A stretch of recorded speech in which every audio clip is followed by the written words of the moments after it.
E se eu falar para vocês que o bater de asas de uma borboleta aqui pode gerar um furacão do outro lado do mundo?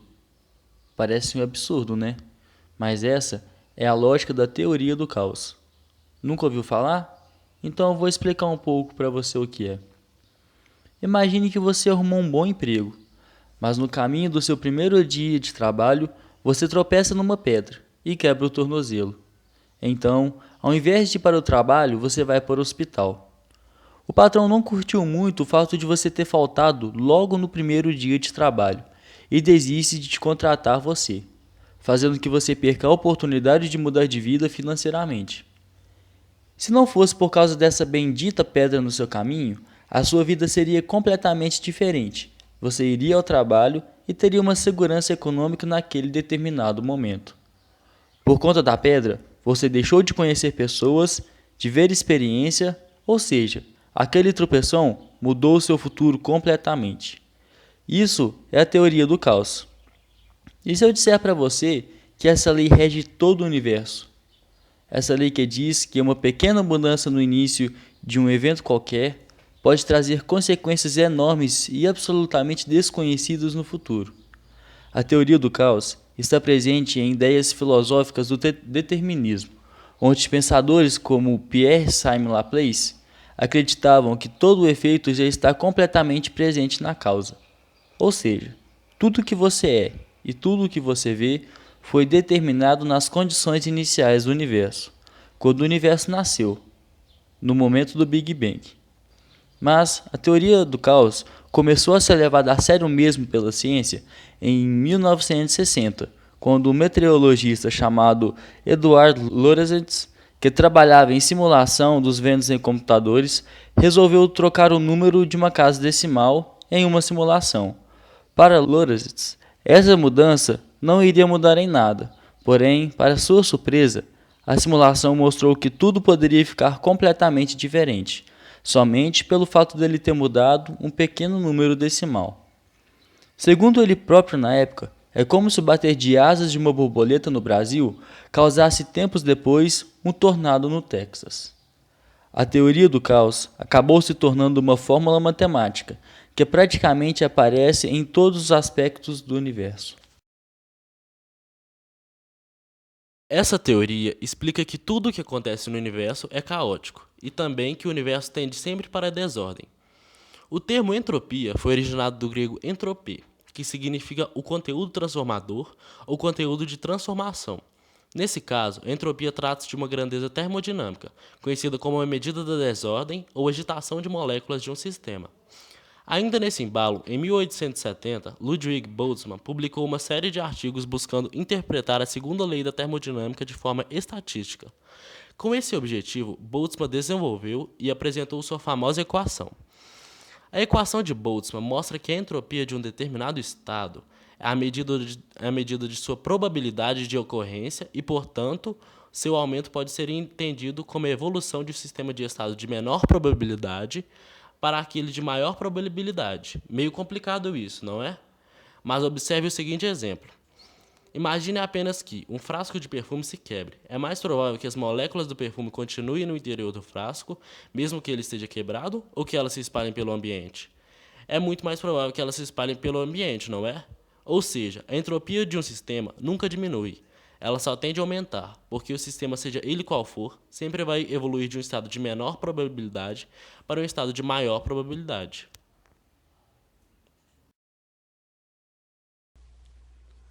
A variação de entropia de um processo reversível em função do calor trocado Q e da temperatura T do sistema é calculada como. No entanto, se o processo for isotérmico, isso é, ocorrer a temperatura constante, sua variação de entropia pode ser calculada pela seguinte fórmula. Em um processo de temperatura constante, o calor recebido ou dado vai ser utilizado para trocar o estado da estrutura do sistema. e não para aquecer ou resfriar. Por exemplo, um cubo de gelo derretendo-se espontaneamente.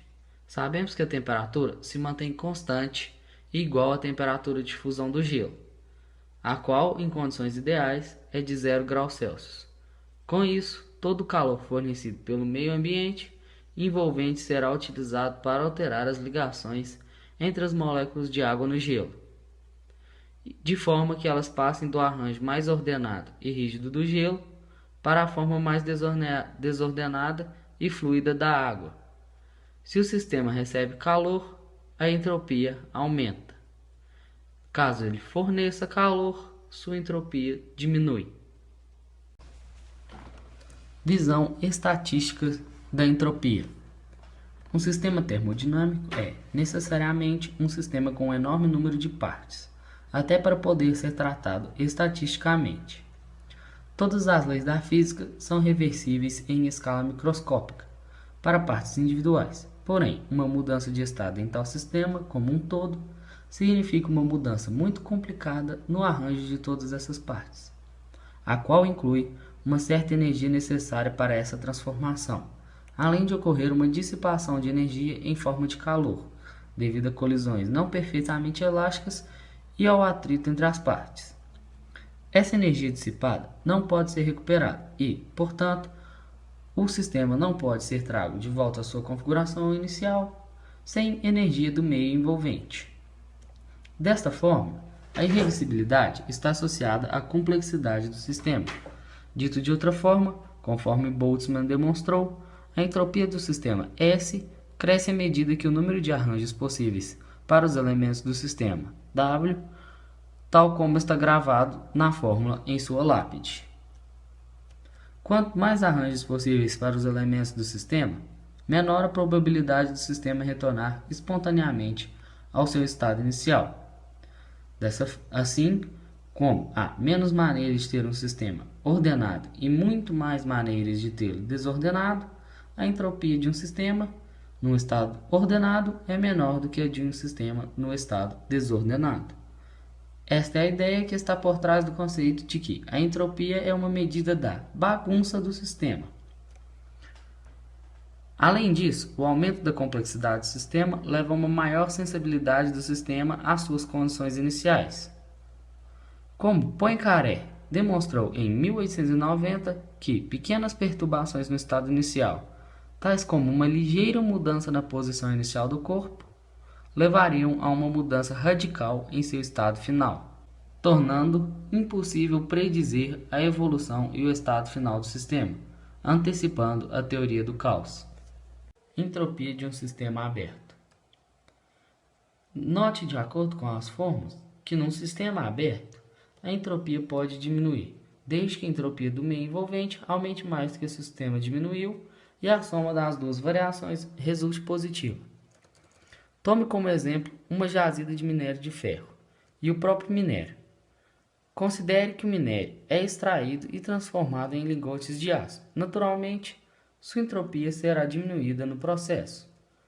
Os lingotes podem ser usados para construir algo ainda mais complexo e organizado, com entropia muito menor, como a Torre Eiffel, por exemplo. No entanto, para a extração, o depósito de minério terá de ser muito alterado e sua entropia muito aumentada. Seguramente, a variação total de entropia do minério mais a do meio ambiente será positiva, de acordo com a segunda lei da termodinâmica. Na verdade, é praticamente impossível que o homem atue no seu meio ambiente sem causar um aumento irreversível de entropia. A segunda lei da termodinâmica prevê isso.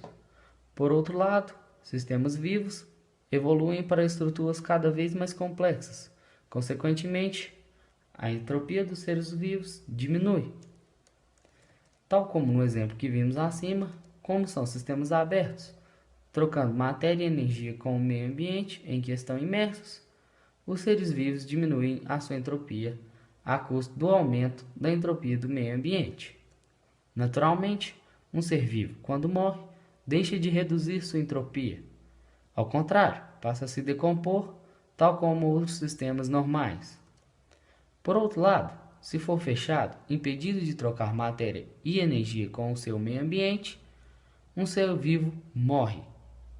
A compreensão dessa possibilidade de sistemas abertos reduzirem sua entropia a custo do meio envolvente valeu o Prêmio Nobel de Química de 1977 a Prigogine, conforme discutido. Segunda lei da termodinâmica. É a lei que mais atua na área de construção de máquinas, pois se trata diretamente do rendimento de máquinas térmicas. Ela é ilustrada por dois enunciados, o de Clausius e o de Kelvin Planck. O de Clausius diz que o calor flui de um corpo de maior temperatura para um de menor temperatura naturalmente, mas fazer o contrário é necessário um agente externo. Um exemplo desse agente é o ar-condicionado. Já o de Kelvin Planck diz que uma máquina que opera em ciclo termodinâmico nunca conseguirá converter totalmente o calor recebido em trabalho. Bom, mas o que é máquinas térmicas? Máquinas térmicas são dispositivos mecânicos que têm uma fonte térmica que nele transformam-se em trabalho. Mas uma quantidade de calor não é capaz de ser utilizado como trabalho. A iversibilidade é a característica mais usual de todos os fenômenos naturais. Mas de onde vem essa iversibilidade? A iversibilidade significa a impossibilidade de um sistema, após ter ido de um estado A para um estado B, retornar ao seu estado inicial A. Geralmente, é possível retornar ao seu ponto inicial A, quando há uma energia externa agindo sobre o corpo. O gelo, por exemplo, ao se derreter, se transforma em líquido, mas se for levado a uma temperatura abaixo de 0 graus Celsius, ele voltará a seu estado sólido. Vejamos.